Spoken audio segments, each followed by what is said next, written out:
Welcome, everybody, to the A Little Less Fear podcast. I'm your producer and host of the show, Dr. Lino Martinez. This is your motivational podcast of people's incredible journeys. Oh, yeah, let's do this.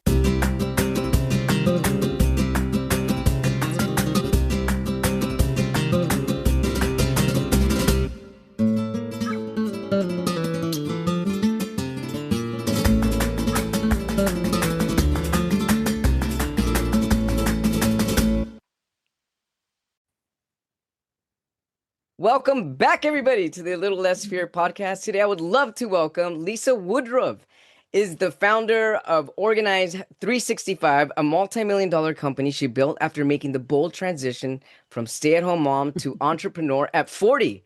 For over a decade, she's been helping people create systems that bring more ease, structure, and clarity into their homes and lives.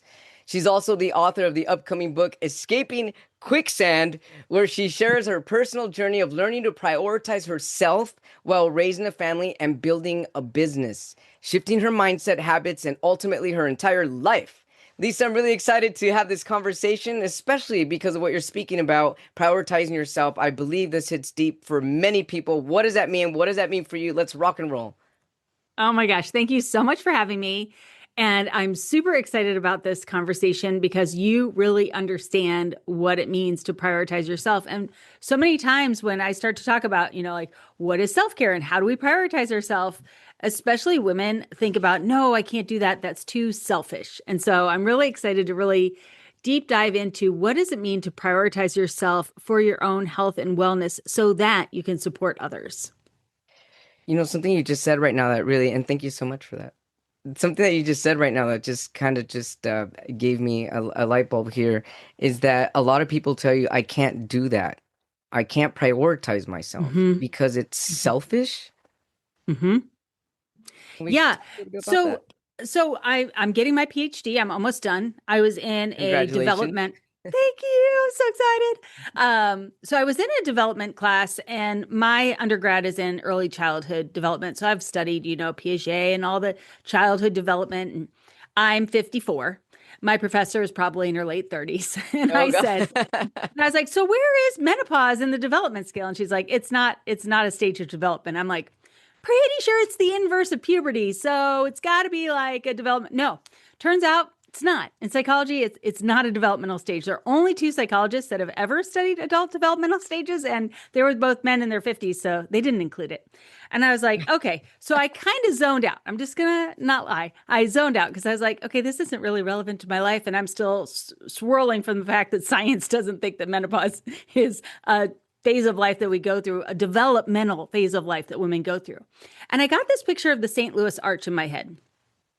And I saw little kids at the bottom of one end of the arch and older people at the bottom of the other end of the arch. And I was like, childcare, elder care. I went to school for childcare in my undergrad. And now, caring for our parents and grandparents, I'm thinking a lot about elder care and how often women are older and on their own and they have a lot of care needs and they need support of the community and everyone else. And there are these care needs. And then I pictured the whole entire arch and I thought, that's self-care.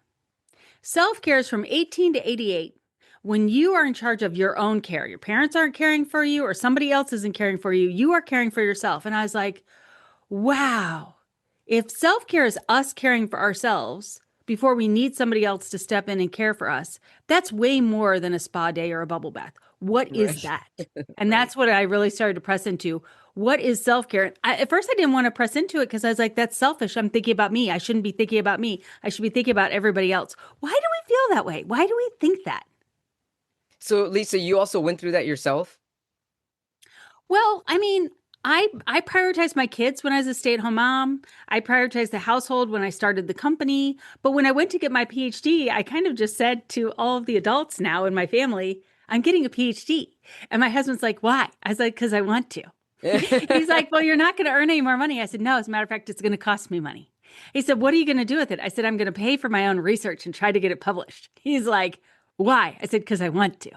And I was like, when are we, especially as women, when we are adults, able to just do things because we want to. Now I realize a PhD is a big lift. But a lot of people, if you said you wanted to run a marathon, people are like, that's great. What's your training plan? When you say you want to get a PhD, they say, you're crazy. I'm like, probably, but I'm going to find out because I'm going to learn about it. Right. So, why can't we as adults, so I broadened the definition of self-care. And this is what I found in getting my PhD. Did you know there is no definition of housework? No, I didn't know that. There is no academic definition of housework. There are 2 studies that say there's no operational definition of housework and thousands of studies that compare housework, but no definition of housework. So that's why I did my research practicum on. I defined housework. And the American population from 18 to 88 decided that it was only 3 things: everything related to laundry, cooking, and cleaning. Other than that, it's not housework. So if it's not laundry, cooking, or cleaning, what is it? Well, household management, childcare, property ownership, all kinds of things. But academic studies have called that all housework. And so I had that floating in my head. I had this floating in my head. And I was like, okay, well, if self-care isn't selfish and self-care isn't pampering, what is self-care? We have not defined it as a society. So I defined it. So I decided that self-care is the support of an adult's emotional, educational, spiritual, educational, relational needs, in addition to life-sustaining care, including feeding, bathing, clothing, and medical care. That is self-care. That's what we provide children. Wow. That's what we provide our elders. It's not just a place to stay and clothes and food. It is the support of the whole human being for their life, for their enjoyment, for their fulfillment, for their potential. That is what we're supposed to be doing for ourselves. Absolutely love this, Lisa. The support of the whole human being. Yes. Because it's a system. Yes. And here's what happens when you don't do that. When you, as an adult over the age of 18, don't care for your educational, spiritual, nutritional needs, then you become depleted. And then you're called on to care for others, and you can't because you're caring for them out of lack. But if you provide your own self-care, then you are able to care for others because you have cared for yourself. Now, yes, you're going to put your care over on the back burner because somebody else's care needs are more urgent than yours right now. But if you're always putting yourself on the back burner, then you don't have enough to give when you're called on to give. You become part of the problem instead of part of the solution. Wow. Don't put yourself, I'm writing this down, on the back burner, because then you become part of the problem and not part of the solution. Yeah. So how does okay. I'm feeling there are a lot of people that I'm still writing this down as we talk about it. That's fine. That's good. It's encoding in your brain more. It really is. There are a lot of people that can hear this but still won't feel it. And it's like they're stuck in this pattern of people pleasing. And as you're saying, if you're people pleasing, I mean, you didn't literally say these words, but what I'm feeling based on this definition that you give, if you're people pleasing, you're putting yourself on the back burner. But people are, a lot of people, especially people that are on the go, go, go, go, go, they don't give themselves the opportunity to slow down and take a deep breath. And in not slowing down to take a deep breath, or just slowing down in general and just start prioritizing their own needs, it starts to become a destruction ultimately.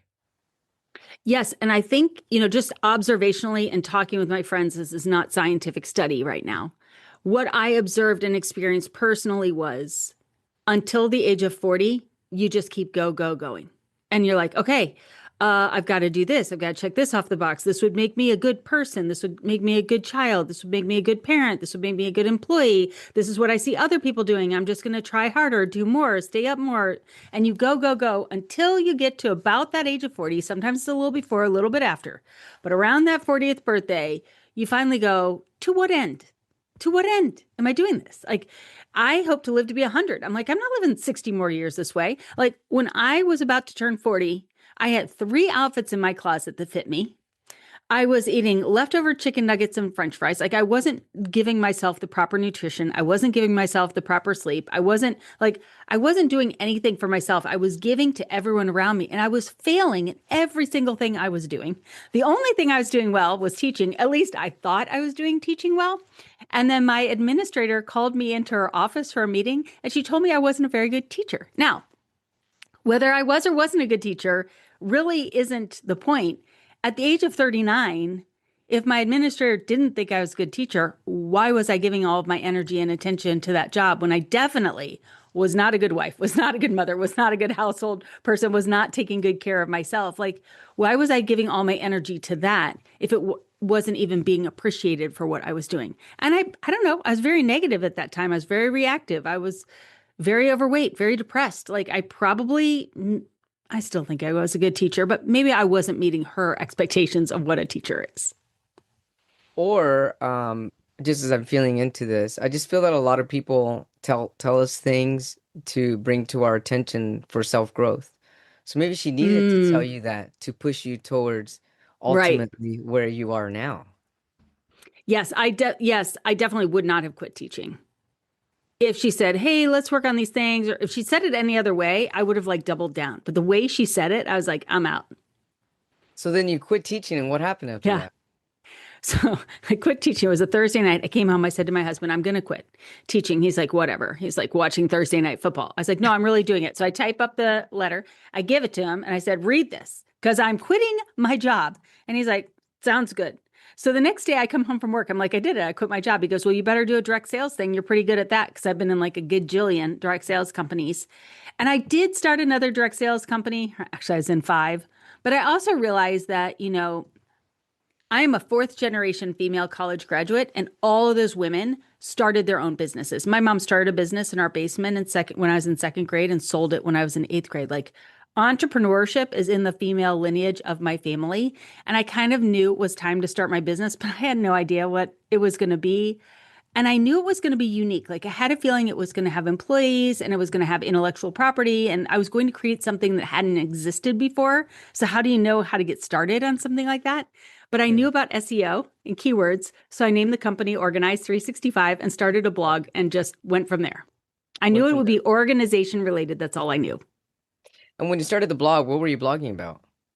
I was blogging about organizing my house because my house was a dumpster fire because I'd been teaching and doing all these other things and giving everybody else all of my time, talent, and treasure that it literally looked like we lived in a pigsty. Like my kids were in middle school and we still had sippy cups in the kitchen. Like it had been so long since I'd really taken care of my house the way I wanted to that I just started blogging about taking back my house and, regaining my life as not a stay-at-home mom, but where my kids were the priority and I had flexibility for my kids, but then I had to figure out what was my new thing going to be? Like what was I uniquely gifted and created to do? That's what I was trying to figure out. So it was within this energy of what are you gifted with, what are you going to create, and blogging that you started to flourish into who you are now with your incredible multi-million-dollar business. Yeah, so it happened kind of quickly. Within a couple of months, I was doing those direct sales parties, and there were so many people there. I don't know if you've ever been to a Tupperware party, but not a lot of people come. I have. And there were 25 people at this party. I was like, so I said to my friend, "Hey, Maria, why are all these people here?"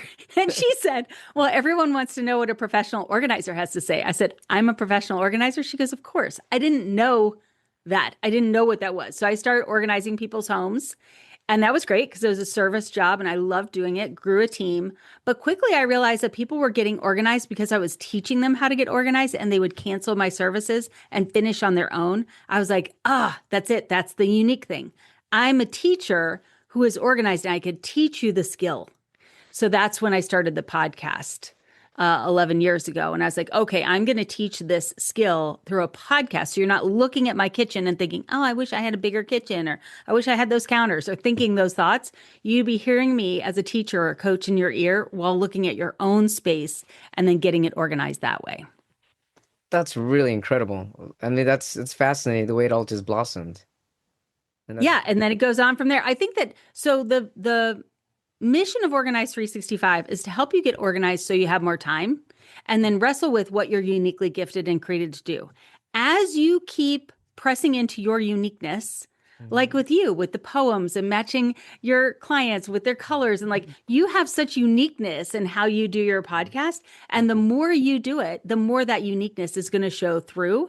So after I started the podcast, then I realized, we don't have any school supplies in our households. Like we need some products. So I patented, manufactured, designed products. And now we have a warehouse and we sell products. Then I was like, okay, now that I'm a business owner with a multi-million-dollar business, I do quarterly planning. I do all these things in business that I never do at home.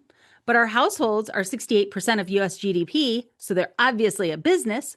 Why don't we take some of these business principles like quarterly planning and apply it in our household instead of like running around like chickens with our head cut off in a to-do list we're never going to get done. Like, let's do monthly planning, let's do weekly planning, let's do trimester planning and set and achieve goals in home because that's where we're always going to be. Like, and on and on and on. Like, as you experience more, taking that learning back into whatever you're uniquely gifted and created to do and expounding on that. And that is the same thing that you've been teaching your clients, correct? Yes. So I help people get organized and then treat their household like a business. In a business, there's certain kind of work where you go, okay, I could do that, but that's not profitable work. You start to equate money with the work you're doing. You also start to say like, okay, well, that's good enough and we can ship it. We don't need to make every single thing perfect or we're going to go out of business. When you start thinking that way in your household, you're like, oh, okay, I need to prioritize my energy. I need to prioritize our goals. We can't do everything all the time. Some things have to be put on the back burner for later, and these other things are going to take priority. Okay, I'm glad you're bringing that up. I would love to circle back to, I would love to come back and circle back to getting organized, showing your uniqueness. And right now, you just ending with what my next thought was going back to prioritizing yourself, prioritizing your goal. So, in speaking about prioritizing yourself and the whole human, as you mentioned in the beginning, how does one begin to prioritize themselves if they have no idea where to start and they're burnt out? Yes. Okay. So first, the caveat. If you have kids that are like under the age of 10, it's really hard to carve out time for yourself because these humans are literally depending on you for everything. And so parents go through a season where they have to prioritize children over themselves, and there's very little time left for them. So if you can prioritize time, that's great. I was not really able to. So if you're in that season, I see you.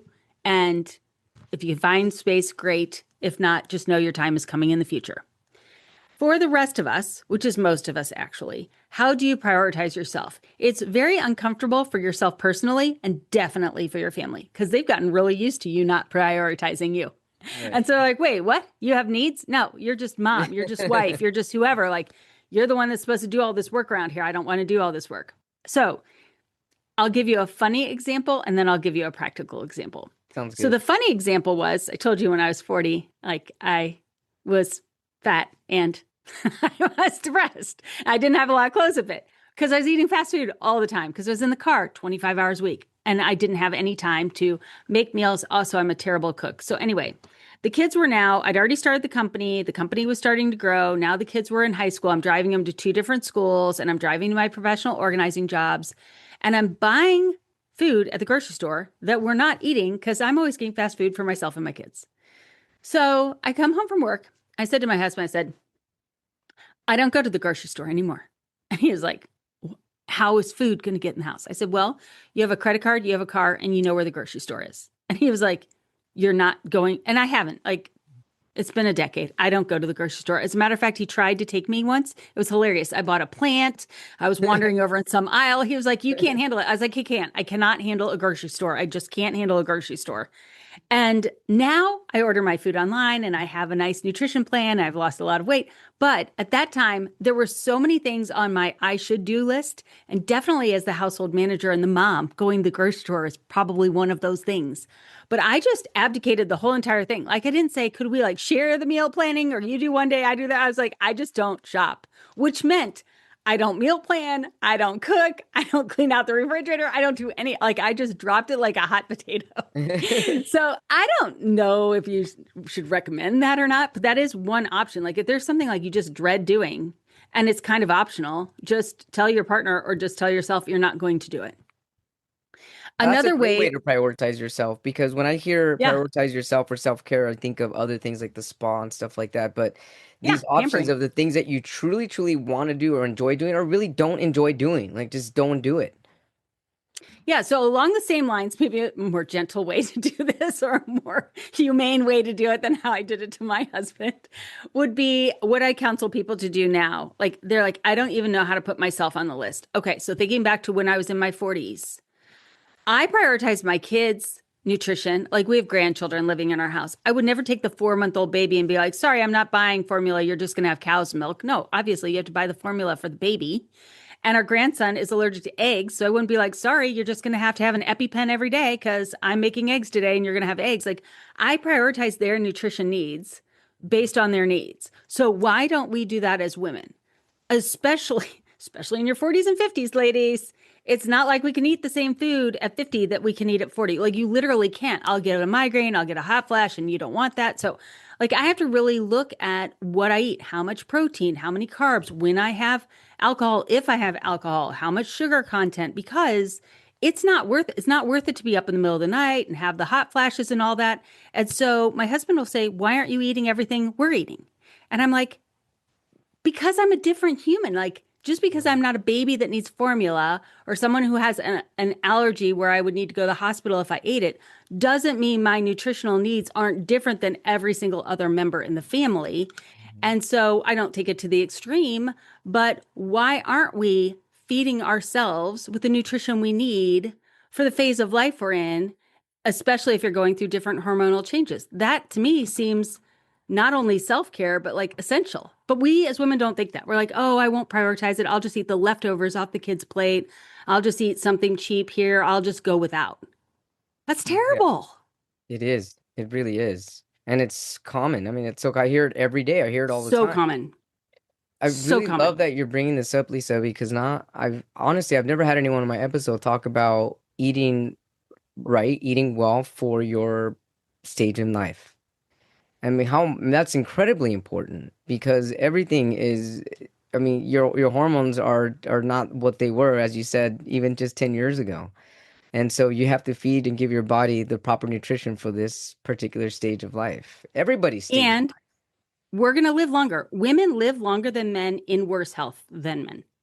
That is life. statistically proven. So women live longer. They usually care for their spouses. Their spouses pass away. So they've given up a lot of care time.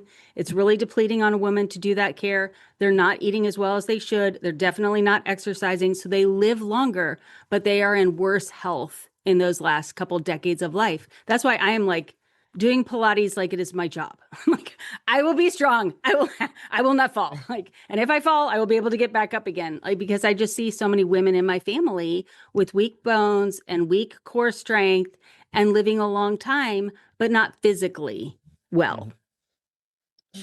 I see that and I hear that. I mean, I hear it and I see it all the time. This is really Mm-hmm. incredible. Thank you so much for sharing this.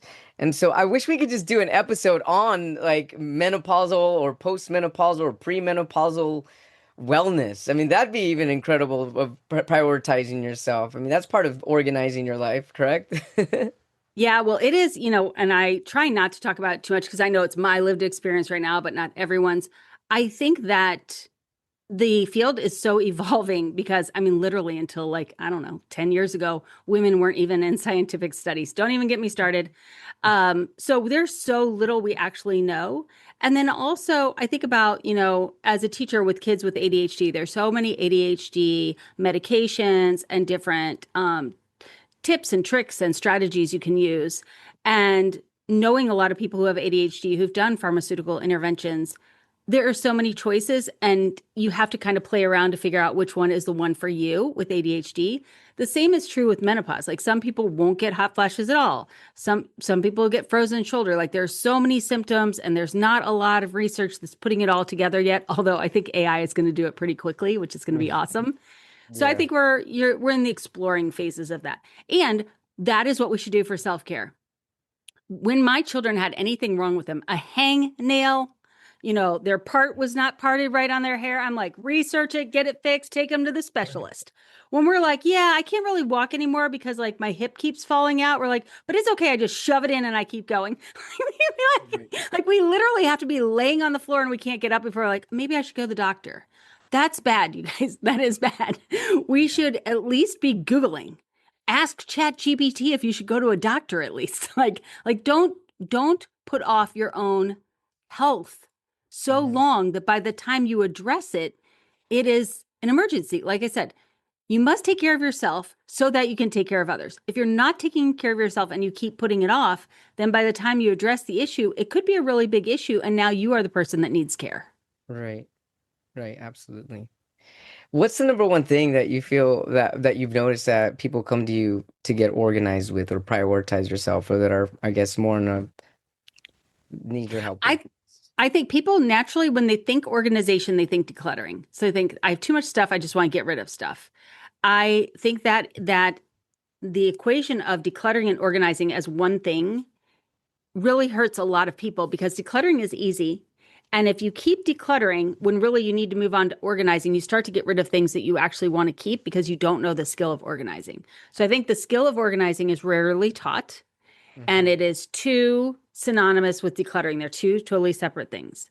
And the thing that I'm known for organizing is paper. Like you wrote things down, which I love because when you write things down, it moves it out of your prefrontal cortex and it encodes it deeper into your brain. And paper is so powerful. And you may say, "Oh, I'm digital. I don't have a lot of paper." A lot of people listening like, "Tune out. I'm digital. I don't have a lot of paper." Well, your parents do, and their parents do, and that is coming to a house near you sometime when you need to do that estate or that power of healthcare, whatever. So you've got to learn how to organize paper. And also, like if you live in California, so if you're going to evacuate for a fire or not a hurricane, there would be a hurricane in the south. You can't evacuate a fire cabinet. Right. So I teach people to put things in binders, and then the binders are portable, so you can advocate for your kids at school or take it to a lawyer, take it to the doctor. You have the paper that you need. That's the thing that I specialize in. And so the first is the decluttering before you can organize, where a lot of people are good at decluttering, but not really knowing how to organize. Yes, and you can get really, I mean, decluttering, it's such a nice feeling. I mean, it is. I love decluttering. Oh my gosh. And it's physical and kinesthetic, and like you get the big bang. You're like, "Oh, this is amazing!" Yeah. So organizing is more like editing the paper after you've written it, and you're like, "I don't want it. Isn't it good enough? Like, can't I just a B's fine? Just give me the B. B's get degrees, okay? Like, like I don't need to get an A." But when you really take the time, you're like, "Okay, I decluttered my closet. I have everything out of my closet that I don't want to wear." But then when I would say organizing closet, everybody knows, organized by color, that kind of thing. When I talk about organizing, I talk about like, yes, but does your closet really match the roles and responsibilities you have right now? So like I live with my grandchildren. So I have clothes I wear on the evening and when I get home from work that are, you can spit up on it, you can bleed. Like my 4-year-old fell and I grabbed him, I put him up here and he leans back. He goes, "Oh no," because he had gotten blood on me and I just pushed him back into my chest. I'm like, "No, you can always come to grandma. You can always bleed on grandma, puke on grandma, whatever. Grandma is fine." But then I'm also a CEO and I travel and I speak. So I have those clothes as well. I have clothes to go on date with my husband. I have clothes to work out at the gym. And so I have like all these different roles that I wear as a woman, and I have outfits for all of them. I have uniforms for all of them. I've started working out more than once a week. So now I have 2 different outfits that I can wear to Pilates. So one can be dirty and one can be ready to go. Like, do you have enough of the clothes that you need? Not just do you have clothes that fit you and that you would wear them? Speaking of that, do you have enough? What about people that don't have enough, or as far as like resources? Yeah. So like I told you, when I started, I had 3 outfits that fit me when I was 40. Yeah. And I could not declutter my closet because that would mean I would have 3 outfits that fit me in the closet, and no one can handle that, right? And one had a stain on it. So like every 3rd day I'd wear that outfit. Obviously people are like, "Oh, you have a stain here." I was like, "Oh, that just happened today," for like a year. Right. So when I was organizing people's houses, they would say to me, "Well, take all this stuff to Goodwill or resale shop," and we would split the proceeds for whatever we sold at the resale shop. And they would say, "Go through it yourself first." I never asked them, but if they said that, man, I brought the bags in and I opened them all and I tried it all on. It was like I had my own thrift shop in my house. And over that year, I slowly rebuilt my wardrobe through things that people would just give me. And then also, as I would sell those items at a resale shop, my portion of the money, I just turned back to the resale shop and I would try on clothes there and I would start to buy clothes there. So by the end of the year, I had 12 outfits that fit me and a couple of new jackets and a couple of cheap pairs of shoes. And so I had created a wardrobe for myself secondhand. That's excellent. Wow, how resourceful.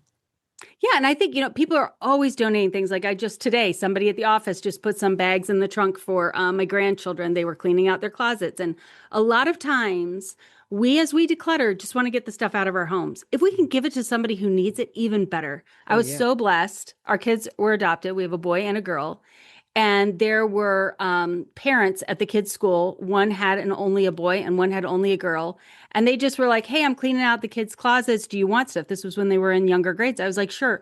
And for like a decade, twice a year, I would just get bags dropped on my front porch for both of the kids. And I can't even tell you how much that blessed me. Oh, I So if bet. you're thinking like, I can't handle this stuff anymore. I'm so done with these toys. I'm not reselling this stuff. Find someone around you. They may not even look like they need it, but everybody can use some help, right? So, and say Everybody. like, Oh yeah. "Hey, your kids, about 18 months behind me. It looks like they're like a size smaller. I'm cleaning out the closet. Would you want to go through my hand-me-downs?" And then I would always say, and then can I just donate them? And they would be like, "Yeah, I'm going to donate them. So just go through them and then you donate them." I love that. Somebody's always going to need Hmm. something, and someone's always Yeah. in the need of something. Yeah.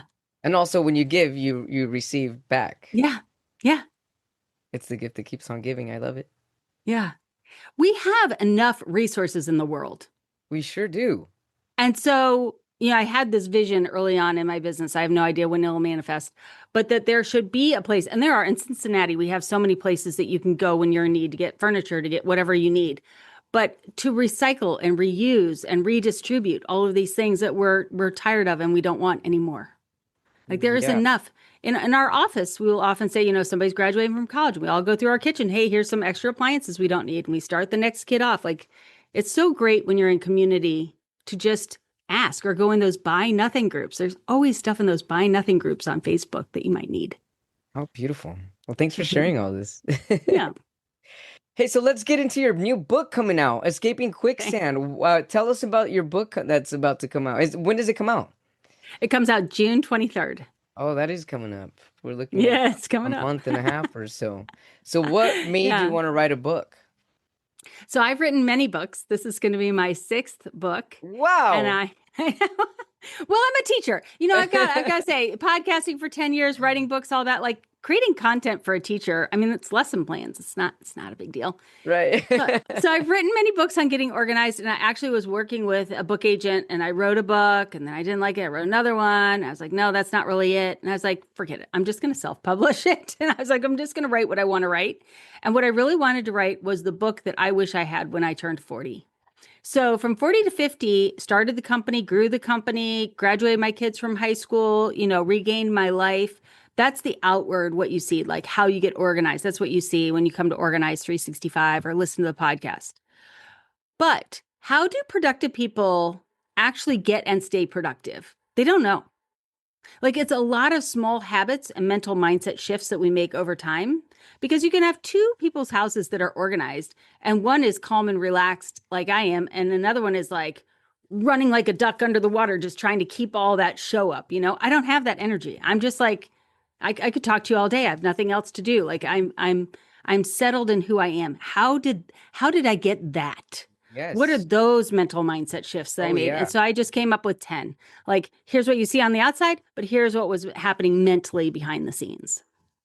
I love that. So, in this organizing of your book, you wanted to focus in on ages 40 to 50 and basically the mindset that you have to bring you in your now 365 mindset, organized 365 mindset, and what it took Yes, you to get there yes. and what it takes you to continue to be there. And I don't think you have to be that age, but that's how old I was when I did it. Sure.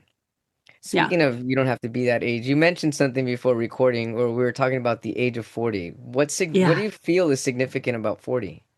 I don't know. Did you think 40 was a big birthday for you? I did. I did, Yeah. and I absolutely feel I'm 46 Yeah. now. I'm hitting the half mark. I'm almost 47, which is incredible. But I definitely have a more sense of, I guess you could say, maybe inner trust, inner knowing, inner confidence, a little bit more ease. Even though as a human Yeah. being, I'm still go back and forth sometimes with the go go go mentality and having to bring myself back.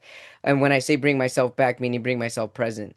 And so I feel that Yes. that's been my thing that I've been working on, and that's been a little bit more easy to do as far as being present, but it's still a work and it's a work of art, really it is. And when we realize that we all are Yeah. part of the same work and we're all part of the same like divine inner Mm-hmm. coherence, you start to really be able to blossom and let yourself be. And something that you were saying that Yes. really was bringing me into my, I guess, into my blooming or my own fruition is when you were talking about showing your uniqueness earlier. We're Yes. talking about getting organized first and then showing your uniqueness. And I feel like when I hear uniqueness, I feel the word authenticity coming through. Yeah. And so I also feel that a lot of people, whatever age there are, 20, 30, even 10s or 40, 50, 60, 70, if you're not living in that authenticity, you're never really going to feel what that inner uniqueness is. And it's not until you organize your life and really start to realize where you already are organized or where you need more clarity or where you can get more clarity, because that's what organization does. It brings you clarity and it brings you into alignment with Mm-hmm. your authenticity. And so that's really what I feel has brought me as far as in my 40s, brought me closer to my authenticity, and I'm excited to see where the 50s are going to take me. Yeah. So again, not scientific yet. And I don't even, this is my problem now. I'm going to have the PhD. I'm going to be able to do research, but I'm like, I don't even know how you would start to tackle this. But this is what I have in my mind. Okay. I think that we go through seasons of life. Like decades are definitely like milestone birthdays are definitely part of developmental, whatever this thing is that maybe I'll do, or somebody else will listen to this and they'll do it for me. So 40 is definitely a milestone. 50 is a milestone. 50 is the average age that you become a grandparent, and 50 is also the average age for menopause. So 50 is definitely a milestone, especially for women. I think that, all of those decades are definitely a milestone. But also, one of my earlier books, The Mindset of Organization, I noticed as I was organizing homes in Cincinnati, the way that a 20-year-old couple and 30s or 40s-year-old family or a widow would use the same exact space was different. And the way they looked at items was different based on their um, generation that they were. Like baby boomers have more attachment to physical things. Millennials have more attachment to experiences. That's pretty much common in the folklore of how people look at things. And so I would be a translator, and I would say to the millennial, "I know you think it's just junk, but I mean, your parents had to like stand in line in the rain for 12 hours to get this piece of junk that they've been storing in their attic that they thought would be worth $1 billion right now. That is worth two. So if you could have a little respect for how much time it took them to get this Beanie Baby collection for you or this Cabbage Patch doll." And then I say to the baby boomers, I would say, okay, this is great. If you collected all this junk in your attic and you think they want to move it to their house, they do not want to move it to their house at all. But what would be great is if we could have a day and you could share how hard it was for you to get this and why you bought it, and you guys could laugh and you could have a memory. And that is an experience for the millennial. And then the millennial can move the junk out to wherever it's going to go or donate it or whatever you're going to do with it and have that experience together, as opposed to, why are you giving me all this stuff? I don't want all this stuff. Or why don't you respect how much that I've given to you? Blah, blah, blah, blah. And so that translation. So now I'm going to go back to the 40-year-old birthday. Okay. This is why I think it might be hard to do phases of life for adults, developmental phases like you could do for children, because our ethnicity relates to our phases of life. A quinceanera is going to be really important in a Spanish tradition, but not, in a Caucasian one. So you got the ethnicity, where you live in the world, where you live in the United States. Your socioeconomic is going to play a factor. If you're a stay-at-home mom, if you're working, if you're a man, if you're a woman, you're going to have a lot of these things that come into play. And when you say, and the reason why I say that is because when you say authenticity, so Gen Z is such an authentic generation. They just appear to me, the ones that I know, they already understand their authenticity. They already understand their uniqueness. I remember my husband saying a bajillion times, don't let the kids do that. They're going to get beat up. And I was like, I'm telling you, Greg, they don't beat up each other. Like they don't have there aren't the bullies. They accept each other and they respect each other. And I was presenting to a class at a university about launch. I have this program where I help you launch from childhood into adulthood with all the organizational skills that you need. And so I walked through the workbook with the college class, and I got to the section on food. We already discussed how bad I am at food, correct? Okay. So in my program, I say, I don't care about your carbs or your sugar. All I care is that you have 2 choices for breakfast, 4 choices for lunch, and 6 choices for dinner, so you know how to grocery shop. And we're going to do proteins, fruits, and vegetables. You'll take care of the rest on your own. I have no doubt. And so I said to the class, how many of you have food allergies, food sensitivities? And then I said, how many of you had food preferences? And every single person raised their hand. And I was like, what is this? So we got in the car and we left, and I had my son with me. I was like, do you have food preferences? He goes, oh, yeah, mom. And I was like, everyone in that room has food preferences? He was like, duh. And I was like, we eat whatever our parents put on the plate. Like, I'm Gen X. We didn't have a choice. And then you sat there until the meal was done. Like, there was no, like, I think I'm full, my carbs or whatever. No, you ate exactly what you had until you left. And so I think we have to add in that layer of, your generation. This Gen Z seems to be really authentic, really in tune with themselves, really individualized in how they are moving throughout the world. It's really beautiful to watch. Interesting to get them to work and figure out how to plug into the workosphere, but AI is taking care of that. So I guess it's all gonna. I don't know. I don't know how it's all gonna meter out, but I do notice that that's different. Back to your point. At 40, I think those of us who are Gen X and millennial are saying, okay, when is the time for me? I don't know as this was as prevalent for baby boomers because the way that they parented and were expected to parent was different than the way that we are parenting and are expected to parent. We are expected to put our children above all. My parents did not put me above all. I was to be seen and not heard. I was to go entertain myself. I was to go figure it out. And if I wanted to do an extracurricular activity, I was to find my way there and back. And I lived in the country, so I just didn't do extracurricular activities. Like, it was a totally different world. So I know that women came of age and women had a lot of the feelings I had at 40. I don't know that they experienced it the same way. That's a really long answer. Yeah, but it's an incredible, fascinating answer. I never, ever would have thought prior to talking to you that people, depending on their generation, organize things differently. And it makes Yeah. perfect sense. And obviously, all the other Mhm. factors, the multicultural factors that you sprinkled in there is obvious. I mean, Mhm. it's almost common sense as you say it, but I wasn't prior to you even saying that because I never even thought about that. And it's also beautiful the way that you were talking about bringing both generations together if you were to live together and even just commingling and sharing a Yeah. little piece of history, how that can actually bring fruitfulness and beauty into the relationship of two different or three Mhm. different generations living together. That's really Mhm. incredible. And I mean, thanks so much for sharing that. Well, and I think that's because we usually have a sample size of one. We have the house that we live in, okay, two, the house that we grew up in, and then any family or friends that we've actually been in that house, not at a party. You've been in that house and it's not while a party is going on. And you could kind of see how that household actually functions. You don't have a lot of households you've been in. I've been in a lot of households, so I have more Yeah. households that I can think of, even all the way back to babysitting. When I did preschool, we did home visits. So I would visit all of these kids that lived in impoverished conditions. When I did in-home organizing, I was organizing a lot of people that had a lot of money.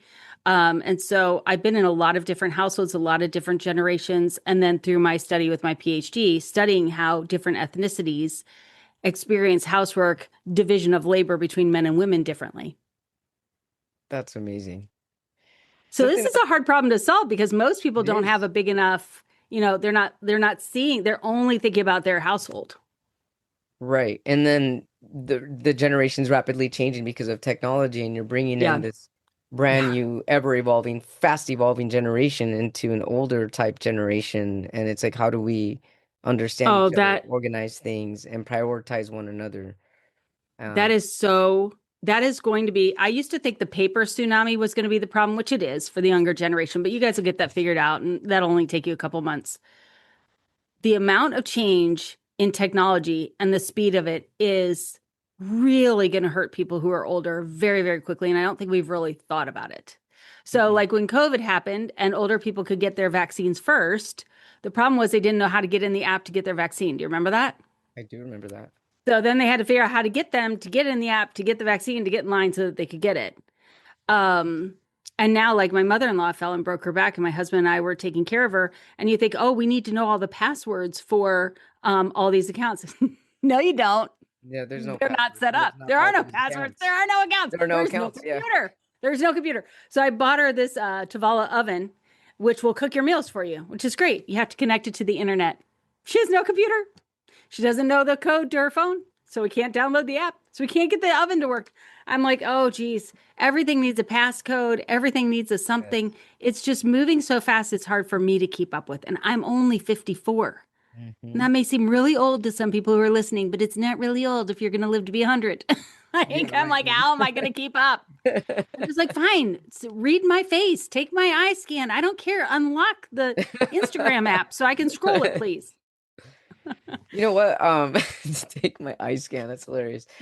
Um, Going back to generational, like organizing things through generations. I'm wondering what Gen Z is going to end up organizing their homes when they're in their 40 and above. I wonder what that's going to look like for them. What type of how they're going to raise their families. That's what's really interesting for me to think about. It is interesting. The Gen Z that I know, the few that I know or and of people's kids, they really prioritize experiences like millennials do. And they are a lot on tech. So they don't have a lot of physical things. Also, they can't really afford physical things. There's True. that. Right.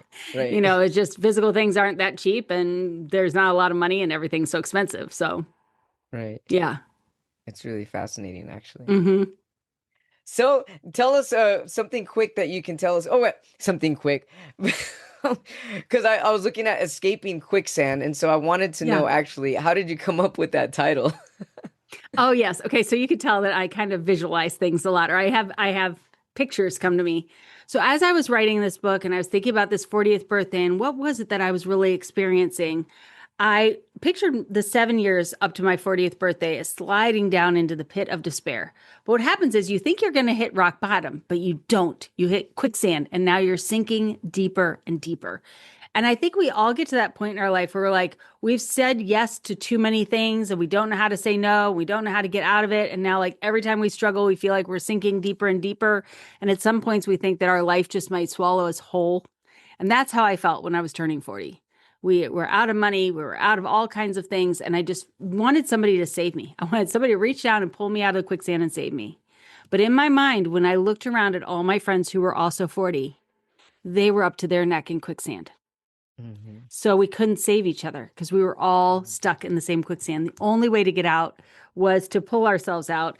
And I just started working out at 52. So I couldn't pull myself out of anything at 40. Like, I didn't have arm muscles.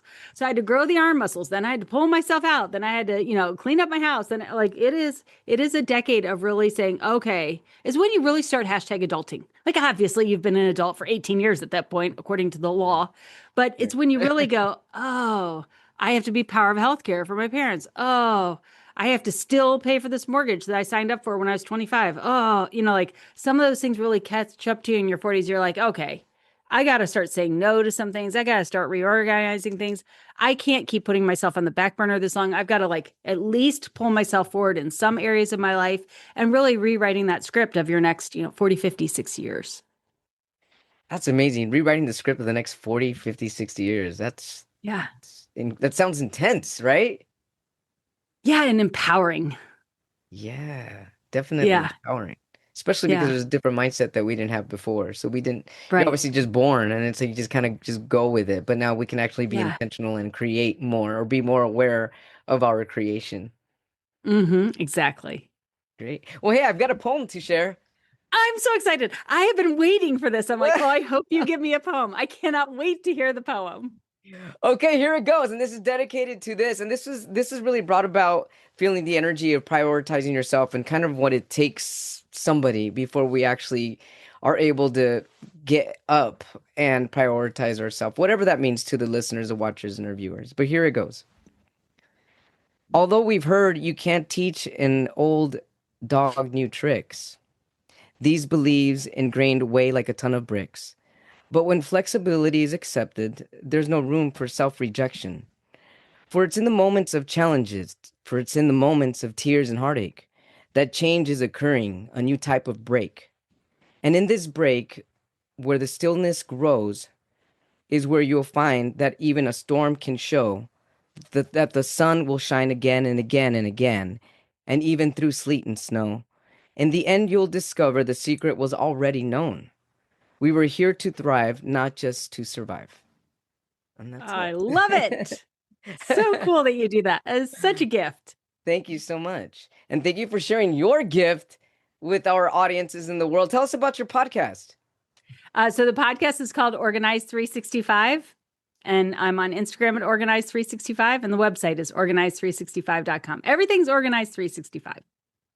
I'm just gonna, when we're done with this, I'm pretty sure I'm gonna start decluttering some stuff and and reorganize. What is so funny? People say that they're like, I just turn on the podcast and I was just sitting on the couch and the next thing you know, I'm organized. They're like, they hear my voice and they're like, I must declutter something. Yeah, right. How incredible. Also, one thing I wanted to leave off when you were talking about the decluttering, the one thing that I love to do is dust as well. I feel like when I'm dusting and cleaning while decluttering, I really am able to end my day with just really feeling like I've released a lot of the old, and then that allows for a lot of the new to come in. I love it. I love it. Is there anything that you'd like to leave the world with? Well, you know what? How about this question? How do you want the world to remember you? Oh, wow. I don't think I want the world to remember me. I want the world to remember the things that they were able to accomplish because they had the time to do them because they got organized. So I want people to remember their uniqueness and finding time to do their uniqueness, because we're not going to do what we need to do. We're going to do our housework. We're going to take care of others. We are going to be good boys and girls. But you need to carve out some time for you and the uniqueness of you, because the world needs us to press into our uniqueness. That is what is going to make us better as a collective. Press into your uniqueness so we can be better as a collective. Absolutely love it. Everybody, Lisa Woodruff here on A Little Less Fear podcast. Make sure you visit her website at www.organize365.com. Thank you so much, Lisa. It's such a pleasure connecting with you. Looking forward to keeping in touch with you. Thank you.